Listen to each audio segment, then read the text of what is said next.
தந்தையுடன் மக்கள் மற்றவரும் தாயகம் தன்னையும் துறந்தவரே.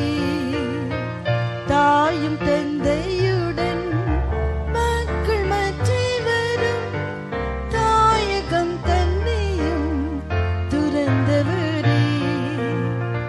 அன்னகராகவே அவனியில் திகழ்ந்தோ அரண்களாய் சீயோன் தன்னில் விளங்குவார். அன்னகராகவே அவனியில் திகழ்ந்தோ அரண்களாய் சீயோன் தன்னில் விளங்குவார். சீயோனின் மாமலை தாதையின் பூரணமே.